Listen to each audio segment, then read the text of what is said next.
On peut assister à cette troisième édition du Paris Eiffel Jumping, sponsorisé par Longines. Comment ça se passe cette édition? Ouais, il passe près, hein, les chevaux. Oui, j'ai très chaud là. C'est le live. Vraiment rasé. Il n'y a rien de plus dangereux que d'être à pied comme ça. De l'autre côté de la barrière. De l'autre côté de la barrière, que le cheval passe à côté. Je suis toujours vivante, c'est déjà bien. Je vais pouvoir voir la fin de mon événement. Ça s'est très bien passé. Je suis vraiment. Les gens sont très contents. C'est le plus important. Ouais. C'est le retour que j'ai. Maintenant, c'était sportif.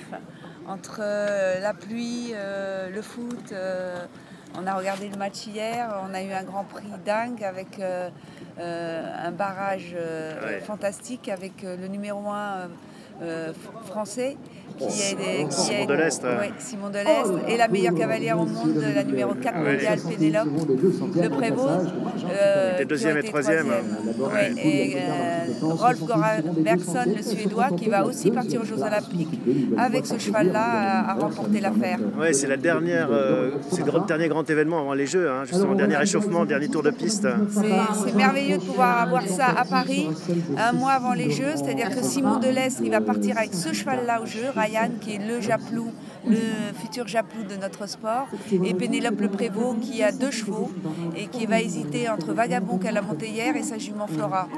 Et ce qui est intéressant, c'est dans ce sport, c'est ce croisement entre jeunes, femmes, hommes. Tout le monde est à armes égales, finalement, à cheval égal. Absolument. C'est la magie de ce sport. On voit un John Whittaker qui a 62 ans contre un gamin comme Bertrand Allen qui a 20 ans et qui monte un cheval qui a 18 ans. C'est intergénérationnel au plus haut point. Là, on a des jeunes cavalières qui ont 12 ans, qui font leurs premières armes dans un autre circuit, dans le circuit 1 étoile, alors que les grands champions sont dans le 5 étoiles. Et puis, bien sûr, on est hommes et femmes, il n'y a pas de différence. Et quelques stars aussi, hein, Benjamin Castaldi, là, qu'on a vu passer, Guillaume Canet, la fille de Bruce Springsteen. Jessica Springsteen, ouais, qui est une très bonne cavalière. Georgina Bloomberg, la fille du maire de New York, qui est aussi extrêmement bonne. Ces deux-là, elles sont dans le circuit professionnel. Elles sont professionnelles d'ailleurs.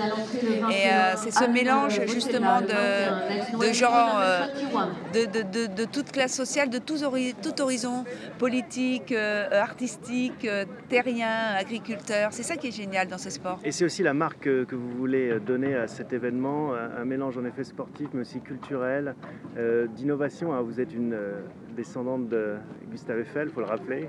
Oui, absolument. J'aime la tradition et l'innovation. Et c'est l'héritage de Gustave Eiffel, à l'instar de cette tour, quand il l'a plantée dans Paris. On peut dire que c'était la première œuvre monumentale d'art contemporain. Donc oui, la culture, c'est très important. Il y a un village avec une librairie éphémère, des artistes contemporains qui ont créé l'affiche, et puis l'innovation, chercher à communiquer, à faire partager ce sport, à le faire comprendre au plus grand nombre. Et oui, l'innovation, c'est passionnant, c'est génial, c'est le futur. Bon, merci en tout cas de nous faire partager votre amour pour ce sport. Et puis bonne continuation pour cette dernière journée. Merci beaucoup. Merci Virginie, à bientôt.